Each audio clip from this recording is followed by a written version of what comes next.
Hello students, in the last class I had explained about the myxom acids, which were also called as slime molds, which are also called as slime fungi. In this class we can discuss about the dinoflagellates. Last ಕ್ಲಾಸಲ್ಲಿ ನಾನು ನಿಮಗೆ ಮಿಕ್ಸೋಮೈಸಿಡ್ಸ್ಗಳ ಬಗ್ಗೆ ತಿಳಿಸಿದ್ದೇನೆ. ಈ ಕ್ಲಾಸಲ್ಲಿ ಡಿನೋಫ್ಲಾಜೆಲೇಟ್ಸ್ಗಳ ಬಗ್ಗೆ ತಿಳ್ಕೋಣ. ಈ ಡಿನೋಫ್ಲಾಜೆಲೇಟ್ಸ್ ಮತ್ತೆ ನೆಕ್ಸ್ಟ್ ಬರುವಂತ ಈ ಕ್ರೈಸೋಫೈಟಾ ಇದೆಯಲ್ಲ, ಇವು ಎರಡನ್ನ ಹೈಯರ್ ಬುಕ್ಸ್ ಅಲ್ಲಿ ಫೋಟೋಸಿಂಥೆಟಿಕ್ ಪ್ರೊಟಿಸ್ಟಾಸ್ ಅಂತಲೇ ಕಾಮನ್ ಆಗಿ ಕರಿತಾ ಬರ್ತವೆ. ಆ ಫೋಟೋಸಿಂಥೆಟಿಕ್ ಪ್ರೊಟಿಸ್ಟಾಸ್ ಎರಡಿದಾವೆ, ಒಂದು ಡಿನೋಫ್ಲಾಜೆಲೇಟ್ಸ್ ಮತ್ತು ಇನ್ನೊಂದು ಕ್ರೈಸೋಫೈಟಾ. ಒಂದು ಸಂಪೂರ್ಣವಾಗಿ ಮೆರೈನ್ ಫಾರ್ಮು ಮತ್ತೆ ಫ್ಲಾಜಿಲಾಸೀಲಿಯಾಗಳನ್ನು ಹೊಂದಿರುವಂತಹದ್ದು, ಅಂದ್ರೆ ಮೊಟೈಲ್ ಸ್ಟ್ರಕ್ಚರ್ಸ್ ಗಳನ್ನು ಹೊಂದಿರುವಂತಹದ್ದು.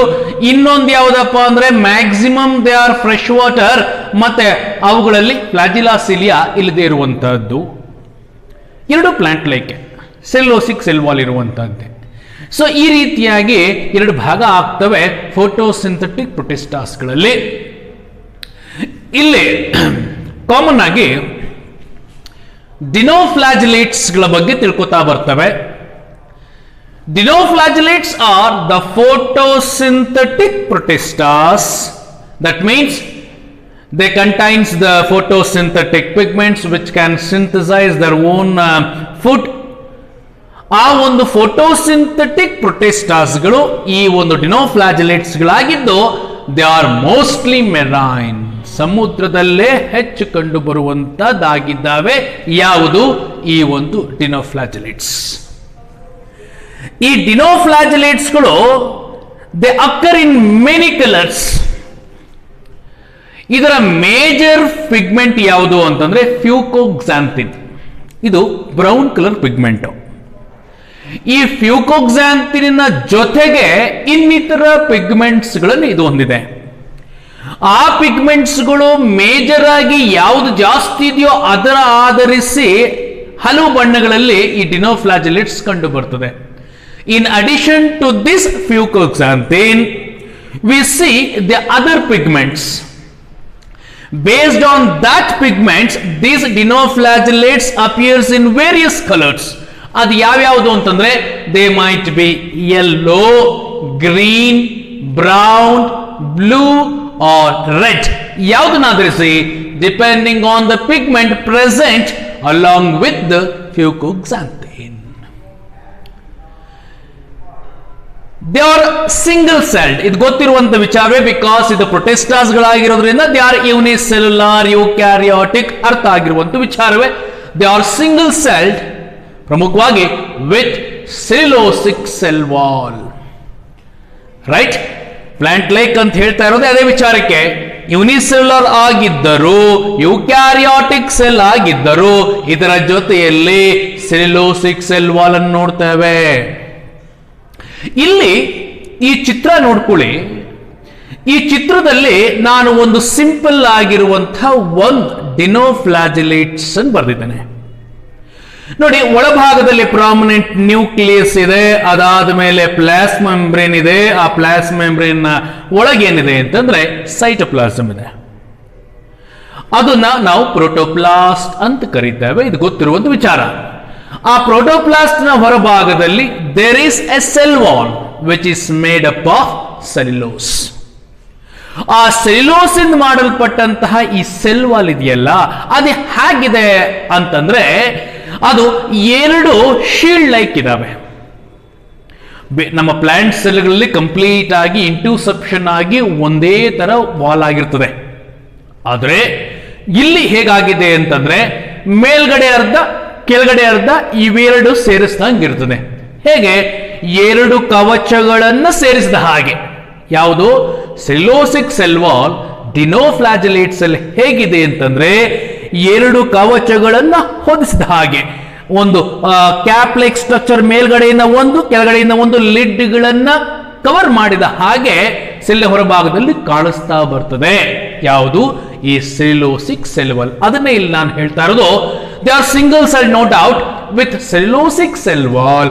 ಇದೇನಾಗಿದೆ, the cell wall has been divided into thick interlocking plates ಅಂತ ಪಾಯಿಂಟ್ ಅಲ್ಲಿ ಮೆನ್ಷನ್ ಮಾಡಿದ್ದೇನೆ ನಿಮ್ಮ ನೋಟ್ಸ್ ಅಲ್ಲಿ.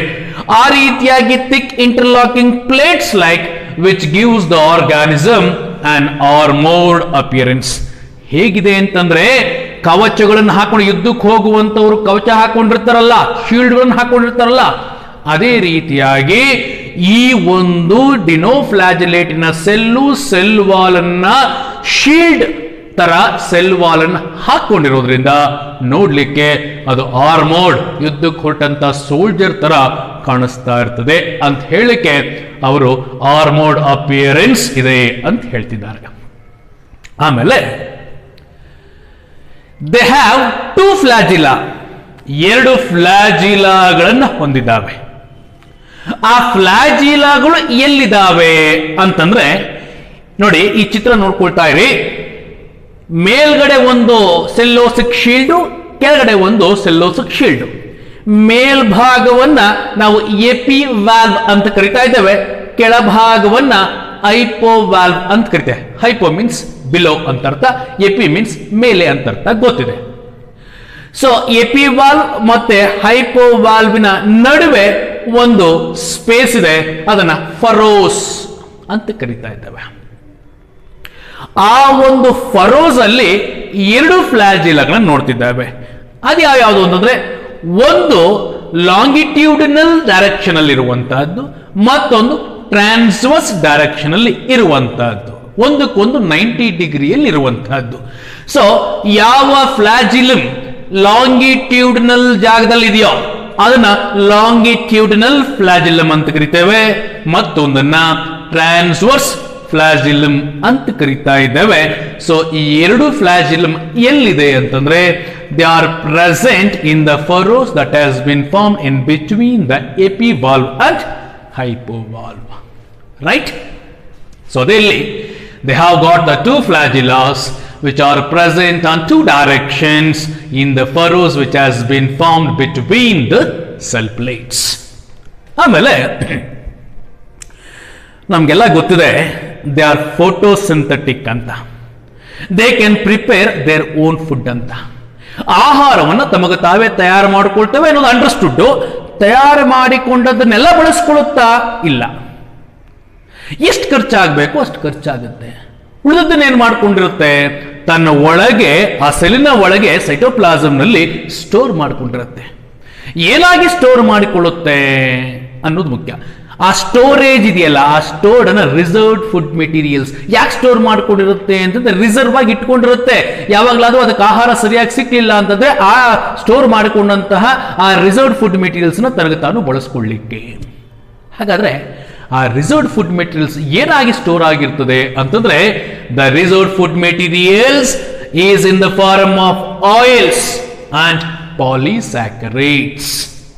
ಆಯಿಲ್ಸ್ ಮತ್ತೆ ಪಾಲಿಸ್ಯಾಕರೈಡ್ಸ್ ಗಳಾಗಿ ರಿಸರ್ವ್ಡ್ ಫುಡ್ ಮೆಟೀರಿಯಲ್ಸ್ ಗಳು ಸೈಟೋಪ್ಲಾಸಮ್ ಅಲ್ಲಿ ಸ್ಟೋರ್ ಆಗಿರ್ತದೆ. ಅತ್ಯಂತ ಪ್ರಮುಖವಾದಂತ ಒಂದು ಗುಣ ಈ ಡಿನೋಫ್ಲಾಜೆಲೇಟ್ಸ್ಗೆ ಇರುವಂತಹದ್ದು. ಈ ಡಿನೋಫ್ಲಾಜೆಲೇಟ್ಸ್ಗಳು ಪ್ರಮುಖವಾಗಿ ಎಲ್ಲಿ ವಾಸ ಮಾಡ್ತವೆ? ಮೆರೈನ್. ಅದರಲ್ಲೂ ಯಾವುದು ಅಂತಂದ್ರೆ ಡೀಪ್ ಓಷನ್ಸ್ ಅಲ್ಲಿ ವಾಸ ಮಾಡ್ತವೆ. ಕತ್ತಲಿರ್ತದೆ ನೋಡಿ ಅಲ್ಲಿ. Some R ಬಯೋಲ್ಯುಮಿನೆಂಟ್ಸ್.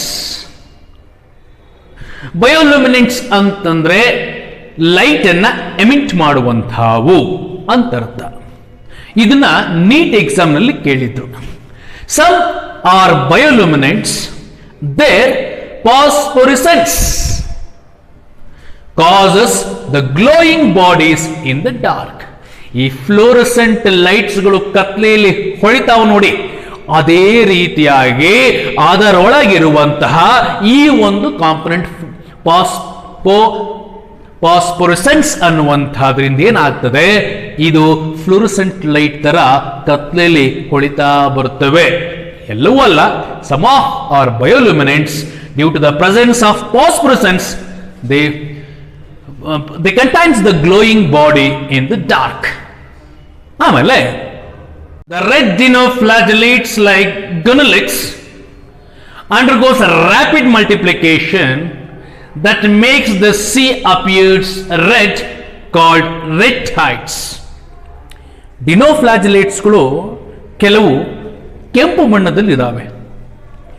ಈ ಕೆಂಪು ಬಣ್ಣದ ಡಿನೋಫ್ಲಾಜಿಲೇಟ್ಸ್ಗಳು ಹೇರಳವಾಗಿ ಬೆಳೆದು ಈ ಸಮುದ್ರದ ನೀರನ್ನ ಕೆಂಪು ಬಣ್ಣವಾಗಿ ಕಾಣೋ ಹಾಗೆ ಮಾಡ್ತದೆ. ಸೊ ಆ ರೀತಿ ಕೆಂಪುಗೆ ಕಾಣ್ತಾ ಇರೋದು ಯಾಕೆ ಅಂತಂದ್ರೆ that is mainly to the enormous growth of this red dinoflagellates. ಅದನ್ನು ನಾವು ರೆಡ್ ಟೈಡ್ಸ್ ಅಂತ ಕರೀತೇವೆ. ಈ ರೀತಿಯಾಗಿ ರೆಡ್ ಡಿನೋಫ್ಲಾಜಿಲೇಟ್ಸ್ಗಳು ಏನು ರೆಡ್ ಟೈಡ್ ನಿರ್ಮಾಣ ಮಾಡಿದ್ಯೋ ಅವುಗಳಿಂದ ಟಾಕ್ಸಿಕ್ ಸಬ್ಸ್ಟೆನ್ಸ್ ರಿಲೀಸ್ ಆಗ್ತವೆ. They produces the toxins which are toxic to the vertebrates and also causes fish mortality. ಆ ಒಂದು ರೆಡ್ ಟೈಡ್ಸ್ ಇಂದ ರಿಲೀಸ್ ಆಗುವಂತ ಟಾಕ್ಸಿನ್ಸ್ಗಳು ಯಾರಿಗೆಲ್ಲ ಪಾಯ್ಸನ್ ಅಪ್ಪ ಅಂತಂದ್ರೆ ಆ ಸಮುದ್ರದಲ್ಲಿ ವಾಸ ಮಾಡ್ತಾ ಇರುವಂತಹ ಮೀನುಗಳಿಗೆ ಮತ್ತು ಅಲ್ಲಿರುವಂತಹ ಅಕ್ವಾಟಿಕ್ ವರ್ಟಿಬ್ರೇಟ್ಸ್ ಗಳಿಗೆ ಟಾಕ್ಸಿಕ್ ಆಗಿದೆ, ಅವುಗಳ ಸಾವಾಗ್ತಾ ಬರ್ತದೆ. ದ ಮೆಥಡ್ ಆಫ್ ರೀಪ್ರೊಡಕ್ಷನ್, ಈ ಡಿನೋಫ್ಲಾಜಿಲೇಟ್ಸ್ಗಳು ರೀಪ್ರೊಡಕ್ಷನ್ ಯಾವ ಮೆಥಡ್ಸ್ ಇಂದ ಮಾಡ್ತವೆ ಅಂತಂದ್ರೆ ಅತ್ಯಂತ ಪ್ರಮುಖವಾದಂತದ್ದು. ಇದನ್ನ ನೀವು ಇಂಪಾರ್ಟೆಂಟ್ ಅಂತ ಬರ್ಕೊಂಡೇ ನೀವು ಓದ್ಬೇಕಾಗಿರುವಂತದ್ದು ಯಾವುದು ಅಂತಂದ್ರೆ ಅವುಗಳ reproduction methodology. The dinoflagellates reproduce only by asexual method. ಕೇವಲ ಎಸೆಕ್ಷುವಲ್ ಮೆಥಡ್ ಇಂದ ಮಾತ್ರ ರೀಪ್ರೊಡ್ಯೂಸ್ ಮಾಡ್ತವೆ. The sexual reproduction is completely absent. Asexual method of reproduction ಯಾವುದರಿಂದ ಅಂತಂದ್ರೆ binary fission. They reproduce asexually by binary fission where the sexual reproduction is completely absent in case of dinoflagellates. So ಇದಿಷ್ಟು ಡಿನೋಫ್ಲಾಜಿಲೇಟ್ಸ್ ಗಳ general characteristics ಗಳು. Example ಯಾವ್ಯಾವುದು ಅಂದ್ರೆ Glenodinium, Ceratium, ಇವೆರಡು examples for the dinoflagellates. Next ನಾವು ಕ್ರೈಸೋಫೈಟಾವನ್ನು ತಿಳ್ಕೋಣ. The next group is euglenoids or euglenophyta. Euglenoids or ಯೂಗ್ಲಿನೋಫೈಟಾನ ಒಂದು ಸಪರೇಟ್ ಗ್ರೂಪ್ ಆಗಿ ನಾವು ಯಾಕೆ ಮಾಡಿದ್ದೇವೆ ಅಂತಂದ್ರೆ it is a transition between the plants and animals. ಆಮೇಲೆ they are showing both the trophism. ಯಾವ್ಯಾವುದು photosynthetic and also the holozoic, ಎರಡನ್ನೂ ತೋರಿಸ್ತಾ ಇದೆ. ಅಂದ್ರೆ they are autotrophs and also the heterotrophs. ಆದ್ರಿಂದ ನಾವು ನಮ್ಮ ಕ್ಲಾಸಿಫಿಕೇಶನ್ ಅಲ್ಲಿ ಇದನ್ನ ಸಪರೇಟ್ ಗ್ರೂಪ್ ಆಗಿ ಮಾಡಿ ಅಧ್ಯಯನ ಮಾಡ್ತಿದ್ದೇವೆ. These euglenoids majority of them are fresh water forms. ಅದರಲ್ಲೂ ಸ್ಟ್ಯಾಗ್ನೆಟ್ ವಾಟರ್ ಅಲ್ಲಿ ಹೆಚ್ಚು ಕಂಡು ಬರ್ತಾ ಹೋಗ್ತದೆ. ನಿಂತ ನೀರಿನಲ್ಲಿ ನಾವು ಈ ಯೂಗ್ಲಿನಾವನ್ನ ನೋಡ್ತಾ ಬರ್ತವೆ. ಈ ಯೂಗ್ಲಿನಾದಲ್ಲಿ ಸೆಲ್ ವಾಲ್ ಇಲ್ಲ. The cell wall is absent in case of euglena. Instead ಅದರ ಬದಲಾಗಿ ಏನಿದೆ ಅಂತಂದ್ರೆ externally it has been covered by an proteinaceous pellicle. ನೋಡಿ, ಈ ಹೊರಭಾಗದಲ್ಲಿ ಒಂದು ಮಂದವಾದಂತಹ ಪ್ರೋಟಿನೇಷಿಯಸ್ ಪದರವನ್ನು ನೋಡ್ತೇವೆ. ಆ ಪ್ರೋಟಿನೇಷಿಯಸ್ ಪದರವನ್ನ ಪೆಲಿಕಲ್ ಅಂತ ಕರಿತೇವೆ. ಇಲ್ಲಿ ಪ್ರೊಟೆಸ್ಟಾಸ್ಗೆ ಸೇರಿದ್ರೂ ಇದರಲ್ಲಿ ಸೆಲ್ ವಾಲ್ ಇಲ್ಲ. ಆ ಪೆಲಿಕಲ್ನ ಒಳಭಾಗದಲ್ಲಿ ಸೈಟೋಪ್ಲಾಸಮ್ ಇದೆ. ಆ ಸೈಟೋಪ್ಲಾಸಮ್ನ ಮಧ್ಯಭಾಗದಲ್ಲಿ ಯುಕ್ಯಾರಿಯಾಟಿಕ್ ಸೆಲ್ ಆಗಿರೋದ್ರಿಂದ ನಾವು ಪ್ರಾಮಿನೆಂಟ್ ನ್ಯೂಕ್ಲಿಯಸ್ ಅನ್ನ ನೋಡ್ತಾ ಹೋಗ್ತೇವೆ. ಅದಾದ್ಮೇಲೆ ಮೆಂಬ್ರೇನ್ ಬೌಂಡ್ ಸೆಲ್ ಆರ್ಗನಲ್ಸ್ ಗಳೆಲ್ಲವನ್ನ ನಾವು ಈ ಸೈಟೋಪ್ಲಾಸಮ್ ನಲ್ಲಿ ನೋಡ್ತಾ ಹೋಗ್ತೇವೆ. ಈ ಒಂದು euglena they are motile, they have the two flagellas. ಈ ಯೂಗ್ಲಿನಾದಲ್ಲಿ ನಾವು ಎರಡು ಫ್ಲಾಜಿಲಗಳನ್ನು ನೋಡ್ತಾ ಹೋಗ್ತೇವೆ. ಒಂದು ದೊಡ್ಡದಾಗಿರುವಂತಹದ್ದು ಮತ್ತಿನ್ನೊಂದು ಚಿಕ್ಕದಾಗಿರುವಂಥದ್ದು. Unequal flagellas are seen in the euglena which helps in the movement of the euglena. ಈ ಯೂಗ್ಲಿನಾಗಳು ಓಡಾಡಲಿಕ್ಕೆ ಬೇಕಾಗಿರುವಂತಹದ್ದು ಒಂದು ಲೋಕೋಮೋಟರಿ ಆರ್ಗನ್ನು ಅದು ಯಾವುದಪ್ಪ ಅಂತಂದ್ರೆ ಫ್ಲಾಜಿಲ್ಲಾ. ಅದು ಎಷ್ಟಿದ್ದಾವೆ ಅಂತಂದ್ರೆ 2 ಇದ್ದಾವೆ. ಅದು ಹೇಗಿದ್ದಾವೆ ಅಂತಂದ್ರೆ ಒಂದು ದೊಡ್ಡದಿದೆ, ಇನ್ನೊಂದು ಚಿಕ್ಕದಿದೆ. ಆಮೇಲೆ ಕೇವಲ ಫ್ಲಾಜಿಲಾಗಳಿಂದ ಮಾತ್ರ ಓಡಾಡ್ತವ ಅಂತಂದ್ರೆ ಇಲ್ಲ. In addition to the flagella, or in addition to the flagellar movement, it also shows the specialized movement, which is called as metabolic. It is also called as euglenoid movement. ಇದು ನಿಮ್ಮ ಟೆಕ್ಸ್ಟ್ ಬುಕ್ ನಲ್ಲಿ ಇಲ್ಲ, ಆದರೂ ಗೊತ್ತಿರಲೇಬೇಕಾದಂತ ವಿಚಾರ. ಮೆಟಾಬೋಲಿ or euglenoid movement ಅಂತಂದ್ರೆ cell wall ಇಲ್ಲದೆ ಇರೋದ್ರಿಂದ ಇದು ತುಂಬಾ ರಿಜಿಡ್ ಆಗಿಲ್ಲ. ಪ್ರೋಟಿನೇಷಿಯಸ್ ಪೆಲಿಕಲ್ ಇದೆ, ಅದರಿಂದ ಇದಕ್ಕೊಂದು ಆಕಾರ ಇದೆ, ಇಲ್ಲ ಅಂತ ನಾನು ಹೇಳೋಲ್ಲ. ಆದರೆ ಅದು ಸೆಲ್ ವಾಲಿನಷ್ಟು ಗಟ್ಟಿಯಾಗಿಲ್ಲ. ಅದಕ್ಕೆ ಕಾಂಟ್ರಾಕ್ಷನ್ ಮತ್ತೆ ಎಕ್ಸ್ಪ್ಯಾನ್ಷನ್ ಆಗುವ ಕೆಪಾಸಿಟಿ ಇದೆ. ಆದ್ರಿಂದ ಈ ಫ್ಲಾಜಿಲಾರ್ ಮೂವ್ಮೆಂಟಿನ ಜೊತೆ ನಮ್ಮ ಈ ಈ ಯುಗ್ಲಿನಾ ಏನು ಮಾಡ್ತದೆ ಅಂತಂದ್ರೆ, due to the contraction and expansion movement of the body, ಬಾಡಿಯನ್ನ ಕಾಂಟ್ರಾಕ್ಟ್ ಮತ್ತೆ ಎಕ್ಸ್ಪ್ಯಾನ್ಷನ್ ಮಾಡಿಕೊಳ್ಳೋ ಒಂದು ಆಕ್ಟಿವಿಟಿಯಿಂದ, due to the contraction and expansion of the body, they show an specialised movement which is called as metaboly, or it is also called as euglenoid movement. ಒಳ್ಳೆ ನೀರಿನಲ್ಲಿ swim ಮಾಡುವಂತ ವ್ಯಕ್ತಿ ತನ್ನ ಬಾಡಿಯನ್ನ ತುಂಬಾ ಚಿಕ್ಕದು ಮಾಡಿ ಆಮೇಲೆ ಕಾಲುಗಳನ್ನ ಉದ್ದ ಮಾಡಿದಾಗ ಮುಂದೆ ಹೋಗ್ತಾ ನೋಡಿ ಒಬ್ಬ ಸ್ವಿಮ್ಮರ್. ಅದೇ ರೀತಿಯಾಗಿ ಯೂಗ್ಲಿನಾ ತನ್ನ ಬಾಡಿಯನ್ನ ಕಾಂಟ್ರಾಕ್ಟ್ ಮತ್ತೆ ಎಕ್ಸ್ಪ್ಯಾಂಡ್ ಎರಡೂ ಮಾಡ್ಕೊಳ್ತಾ ನೀರಿನಲ್ಲಿ ಓಡಾಡುವಂತ ಸಾಮರ್ಥ್ಯವಿದೆ. ಆ phenomena is called as metaboly or euglenoid movement. ಆಮೇಲೆ ಇದಕ್ಕೆ ಒಂದು ರೆಡ್ ಕಲರ್ ಐ ಸ್ಪಾಟ್ ಇದೆ. ಐ ಸ್ಪಾಟ್ ಇದೆ. Red coloured or red pigmented eye spot is present. In addition to that, it also contains the gullet. ಅದನ್ನು ನಾವು ಸೈಕ್ಲೋಸ್ಟೋಮ್ ಅಂತಲೂ ಕರೀತಾ ಹೋಗ್ತವೆ. ಈ ಗಲೆಟ್ ಅನ್ನುವಂತಾದರಿಂದ ಯೂಗ್ಲಿನ ಆಹಾರವನ್ನು ಒಳಗೆ ತೆಗೆದುಕೊಳ್ಳುವಂತ ಒಂದು ಎಂಟ್ರಿ ಪಾಯಿಂಟ್ ಈ ಗಲೆಟ್. ಸೊ ಈ ಐ ಸ್ಪಾಟ್ ಮತ್ತೆ ಗಲೆಟ್ ಎರಡು ಎಲ್ಲಿದೆ ಅಂತಂದ್ರೆ, they are near the base of the flagella. Flagella ಇರುವಂತಹ ಈ ಬೇಸ್ನಲ್ಲಿ ನಾವು ಈ ರೆಡ್ ಪಿಗ್ಮೆಂಟೆಡ್ ಐ ಸ್ಪಾಟ್ ಅನ್ನ ಮತ್ತೆ ಸೈಕ್ಲೋಸ್ಟೋಮ್ ಆರ್ ಅದರ್ವೈಸ್ ಕಾಲ್ಡ್ ಎಸ್ ಗಲೆಟ್ ಇವೆರಡನ್ನ ನಾವು ನೋಡ್ತಾ ಹೋಗ್ತವೆ. ಈ ಐ ಸ್ಪಾಟ್ ರೆಡ್ ಕಲರ್ ಇರ್ಲಿಕ್ಕೆ ಕಾರಣ ಏನಪ್ಪಾ ಅಂತಂದ್ರೆ, it is mainly due to the presence of this pigment. ಗೊತ್ತಿರಲಿ, ಸಿಇಟಿ ಮತ್ತೆ ನೀಟ್ ಎಕ್ಸಾಮ್ಗಳಲ್ಲಿ ಕೇಳಬಹುದು. The eye spot is red in colour due to the presence of an pigment called astaxanthin. Astaxanthin ಅನ್ನುವಂತಹ ಒಂದು ಪಿಗ್ಮೆಂಟ್ ಇರೋದ್ರಿಂದ ಐ ಸ್ಪಾಟ್ ಕೆಂಪು ಬಣ್ಣದಲ್ಲಿ ಕಾಣ್ತಾ ಹೋಗ್ತದೆ. ನೋಡಿ, ಇದು ಒಂದೇ ಏನಪ್ಪ, ಇದೊಂದೇ ಜೀವಿ ಏನೋ. ಹೊಲೋಜೋಯಿಕ್ ಮೋಡ್ ಆಫ್ ನ್ಯೂಟ್ರಿಷನ್ ಹೊಂದಿದ್ದು ಫೋಟೋಸಿಂಥೆಟಿಕ್ ಆಗಿರೋದು. ಆದ್ರಿಂದ ಫೋಟೋಸಿಂಥೆಟಿಕ್ ಆಗಿದೆ ಅಂತ ಅಂದ್ಮೇಲೆ ನಿಮಗೆ ಗೊತ್ತಿರಲೇಬೇಕಲ್ಲ ಏನಿರುತ್ತೆ ಅಂತ. ಫೋಟೋಸಿಂಥೆಟಿಕ್ ಪಿಗ್ಮೆಂಟ್ಸ್ ಇರಲೇಬೇಕು ಅಂತ. ಹೌದು, ನಮ್ಮ ಈ ಯೂಗ್ಲಿನಾದಲ್ಲಿ they contains the photosynthetic pigments. ಒಂದು ಹೈಯರ್ ಪ್ಲಾಂಟ್ಸ್ ಅಲ್ಲಿ ಕಂಡು ಬರುವಂತ ಫೋಟೋಸಿಂಥೆಟಿಕ್ ಪಿಗ್ಮೆಂಟ್ಸ್ ಅನ್ನೇ ನೋಡ್ತೇವೆ.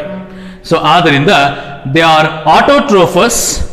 ಬಿಸಿಲಿದ್ದಂತ ಸಂದರ್ಭದಲ್ಲಿ ಫೋಟೋಸಿಂಥಸಿಸ್ ಮಾಡಿಕೊಂಡು ಆಹಾರ ತಯಾರು ಮಾಡಿಕೊಳ್ಳೋದ್ರ ಜೊತೆ ಬಿಸಿಲಲ್ಲಿ ಇರುವಾಗ during the absence of sunlight they feed by holozoic method, right? ಆದ್ರಿಂದ ಇದು ಆಟೋಟ್ರೋಫಿಕ್ಕೂ ಹೌದು, ಹೋಲೋಜೋಯಿಕ್ಕೂ ಹೌದು. ಆಮೇಲೆ the reserved food materials in case of euglenoids are paramylon granules. ಆ paramylon granules or paramylon bodies ಏನಿದೆಯೋ ಇದು ಎರಡಕ್ಕೂ ವಿಭಿನ್ನ. ಯಾವುದೆರಡಕ್ಕೂ ವಿಭಿನ್ನ ಅಂತಂದ್ರೆ ನಿಮ್ಗೆ ಈ ವಿಚಾರ ಗೊತ್ತಿರಲೇಬೇಕು. ಪ್ಲಾಂಟ್ಸ್ಗಳಲ್ಲಿ ರಿಸರ್ವ್ಡ್ ಫುಡ್ ಮೆಟೀರಿಯಲ್ಸ್ ಯಾವುದು ಅಂತಂದ್ರೆ ಸ್ಟಾರ್ಚ್. ಫಂಜೈ ಮತ್ತೆ ಅನಿಮಲ್ಸ್ಗಳಲ್ಲಿ ರಿಸರ್ವ್ಡ್ ಫುಡ್ ಮೆಟೀರಿಯಲ್ಸ್ ಯಾವುದು ಅಂತಂದ್ರೆ ಗ್ಲೈಕೋಜಿನ್. ಇವು ಎರಡೂ ಅಲ್ಲ, ಇಲ್ಲಿ ಇವೆರಡಕ್ಕೂ ವಿಭಿನ್ನವಾದಂತಹದ್ದು ಒಂದು ರಿಸರ್ವ್ಡ್ ಫುಡ್ ಮೆಟೀರಿಯಲ್ ಆಗಿ ನಾವು ಯುಗ್ಲಿನಾಯ್ಡ್ಸ್ ಅಲ್ಲಿ ನೋಡ್ತಿದ್ದಾವೆ. ಅದು ಯಾವುದು ಅಂದ್ರೆ ಪ್ಯಾರಮೈಲಾನ್ ಬಾಡೀಸ್ಗಳಾಗಿದ್ದಾವೆ, ಮರಿಬಾರ್ದು. ಆಮೇಲೆ ಈ euglenoids reproduce by asexual method. ಕೇವಲ asexual ಮೆಥಡ್ ಇಂದ ಮಾತ್ರ ರೀಪ್ರೊಡ್ಯೂಸ್ ಮಾಡ್ತವೆ. Sexual reproduction has not been seen or reported or absent ಅಂತಲೂ ಹೇಳೋದು ತಪ್ಪೇನಿಲ್ಲ.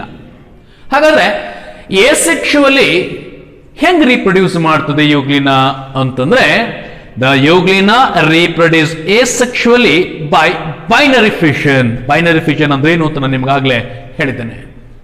ಬೈನರಿ ಫಿಷನ್ ಇಂದ ರೀಪ್ರೊಡ್ಯೂಸ್ ಮಾಡ್ತವೆ. ಫಿಷನ್ನಿಗೆ ಇನ್ವಾಲ್ವ್ ಆಗುವುದಕ್ಕೂ ಮೊದಲೇ ತನ್ನಲ್ಲಿದ್ದಂತಹ 2 ಫ್ಲಾಜಿಲಾಗಳನ್ನ ಮೊದಲು ಕಳೆದುಕೊಳ್ತದೆ.